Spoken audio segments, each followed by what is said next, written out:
নরেন্দ্র মোদি জিন্দাবাদ, নরেন্দ্র মোদি জিন্দাবাদ, নরেন্দ্র মোদি জিন্দাবাদ, জেপি নাড্ডা জিন্দাবাদ, জেপি নাড্ডা জিন্দাবাদ, জেপি নাড্ডা জিন্দাবাদ, অমিত শাহ জিন্দাবাদ, অমিত শাহ জিন্দাবাদ, Amit Shah welcome welcome welcome নবগতদের ওয়েলকাম ওয়েলকাম ওয়েলকাম নবগতদের স্বাগতম স্বাগতম স্বাগতম নবগতদের স্বাগতম স্বাগতম স্বাগতম নবগতদের স্বাগতম স্বাগতম স্বাগতম ব্রাঞ্চ সম্পাদক ছিলাম, পঞ্চায়েত সদস্য ছিলাম। কোন পঞ্চায়েত? দক্ষিণ কৃষ্ণপুর গ্রামের। কী কারণে আজকে দল করছেন? আজকে এই গত সরকারের আমলে আমরা পঞ্চায়েতের মধ্যে যদি একটা সিদ্ধান্ত করতাম, পঞ্চায়েত প্রধান বা অন্যান্যরা এটা পাল্টে আর একটা সিদ্ধান্ত করতাম।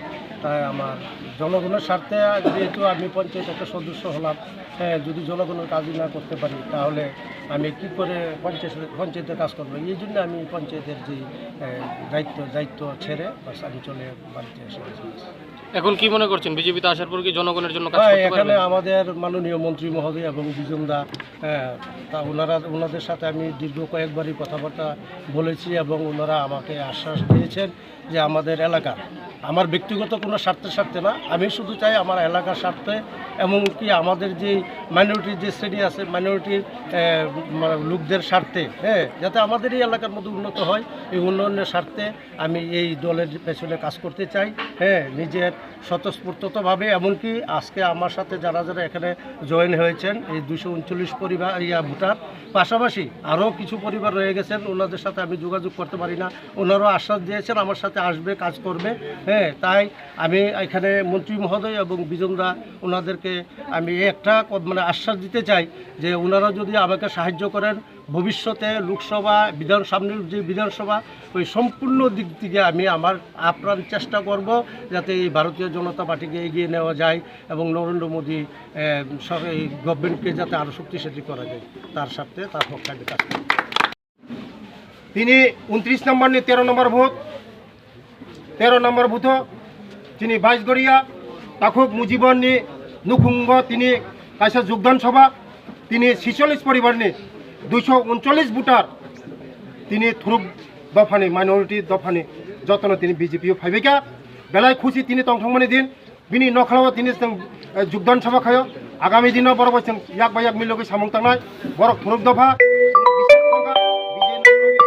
বিশেষ থাকা যে আগামী দিন মোদীজি ছাড়া ভারতবর্ষনি কেবল কোন খাইমিয়া যে সেফগার্ড ডিমানো মোদীজি আবানি বাগানে বড় বিশ্বাস থাঙ্গই তিনি চিনি লগে ফাইগা সিপিএম নতাই বড় বিশ্বাস থাংলিয়া তাই खोना चिनी दुईटा रेजाल्ट बक्सनगर और धनपुर और धनपुर बच्चन जीती दङ बक्सनगर जीती दङ थुरुक दफार जों बिजेपि ऊपर विश्वास थांगा आबनि बागैनो तिनी रेजाल्टनि सिगां दिनाव बेलाय तंथंमा दिन तिनी मुजिबरनि नेतृत्व तिनी प्रचुर संख्या माइनरिटी चिनि लगे फाइगो आं सावो जे माइनरिटी चिनि लगे दङ हामबाय।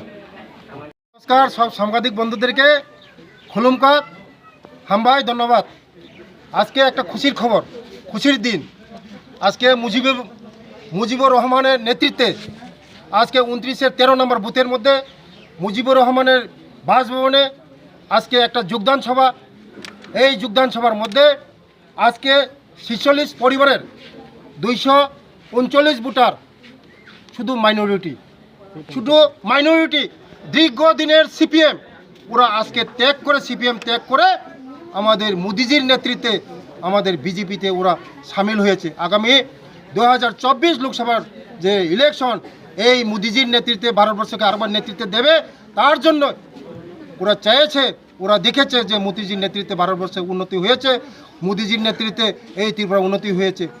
ওরা আমাদের সিপিএম সারা জীবন আমাদেরকে ঠকিয়েছে, ওদেরকে একটা ঠকিয়েছে বলে সারা বছর ঠকিয়েছে। ওরা বিজেপি আসলে এই বাংলাদেশে যেতে হবে, বিজেপি আসলে তারা কোরবানি করতে পারবে না, ওরা মিথ্যা বলে বলে আমাদের বিভ্রান্ত করে আজকে ওরা বুঝতে পেরেছে যে এই ঠকিয়ে আর কোনো কিছু লাভ হবে না।